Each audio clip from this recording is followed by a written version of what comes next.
Hi everyone, welcome to Vivid Botany. We are looking here statements type of question, that is 4 statements are given, among which we have to identify the incorrect statement. So 4 statements are given from same subtopic, that is electron transport chain of respiration. Let us read one after the other. First, during aerobic respiration, role of oxygen is limited to terminal stage.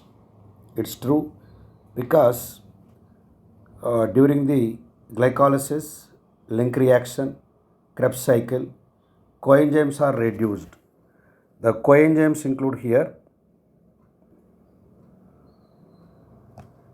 NADH plus H plus as well as FADH2. So these are reduced coenzymes during the metabolism, that is glycolysis, link reaction and Krebs cycle. Now they undergo here oxidation, that is loss of electron. So 2 electrons are here.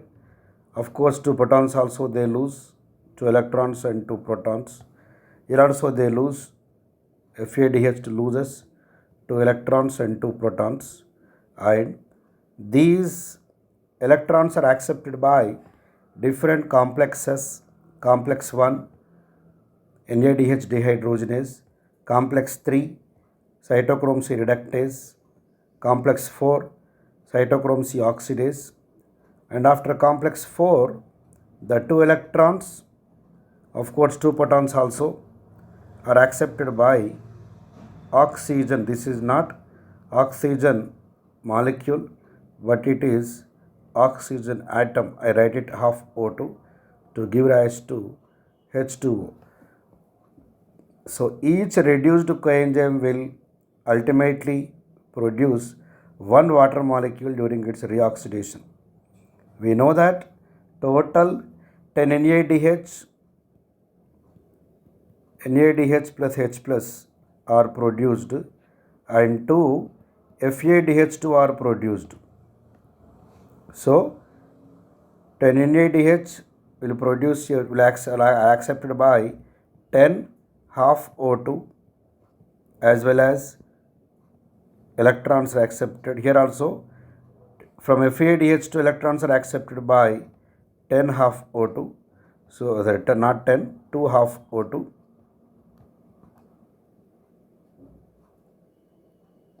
Now total here they will form 12 water molecules.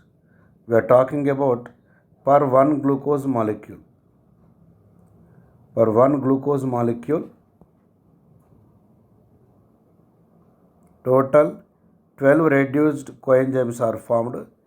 They undergo reoxidation during ETS, electron transport system, that takes place on Cristae of Mitochondria, and for each reduced coenzyme one water molecule is formed. As 12 reduced coenzymes during their reoxidation they form 12 water molecules.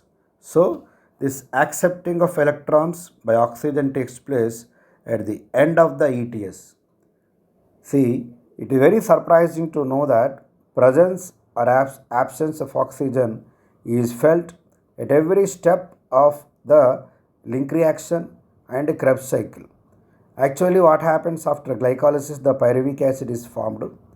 This pyruvic acid, in the presence of oxygen only, will move into matrix of mitochondria, where it undergoes oxidative decarboxylation, what we call a link reaction, to produce NADH as well as acetyl-CoA molecule. So, in the absence of oxygen, the same pyruvic acid will remain in cytoplasm to undergo fermentation. In the presence of oxygen, the same pyruvic acid will move into matrix of mitochondria, where it undergoes oxidative decarboxylation. So, the presence or absence of oxygen by the pyruvic acid is felt after the glycolysis, and thereafter link reaction it will move into Krebs cycle, thereafter ETS.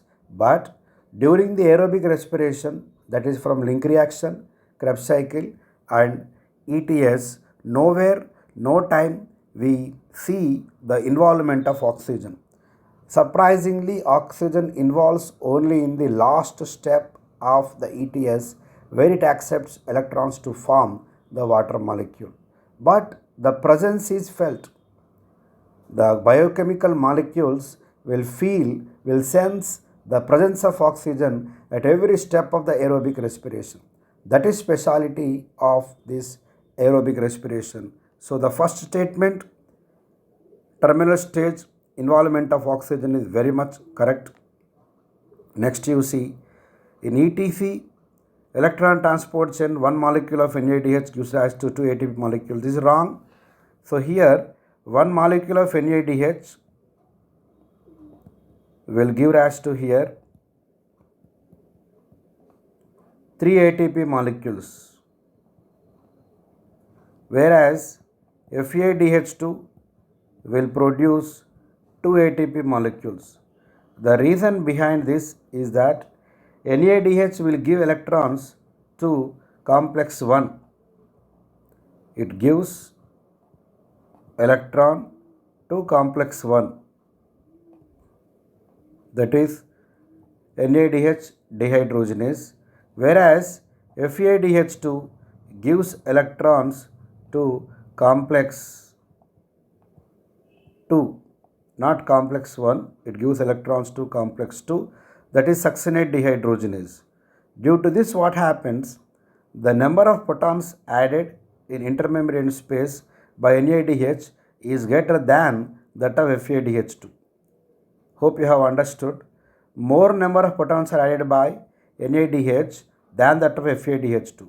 So the number of ATP produced by NADH is 3 ATP, whereas that of FADH2 is only 2 ATP.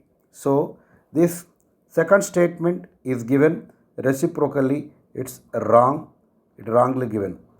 And see the third statement, ATP is synthesized through complex 5. It's right. Complex 5, otherwise called as ATP synthase. It has got CF0, CF1, that is tail and head. The tail is embedded towards the intermembrane space and head is projected towards the matrix. So whenever the protons pass through the tail piece and the proton concentration is enough, then the head piece revolves with great speed to add one inorganic phosphate to ADP to form one ATP molecule. This is nothing but ATP synthesis driven by oxygen, called oxidative phosphorylation, discovered by Peter Michel. It was discovered by Peter Michel, for which he has been given Nobel Prize also. Its chemiosmosis, called as oxidative phosphorylation. So ultimate end product of ETS is the number of ATP molecules by ATP synthase, discovered by Peter Michel.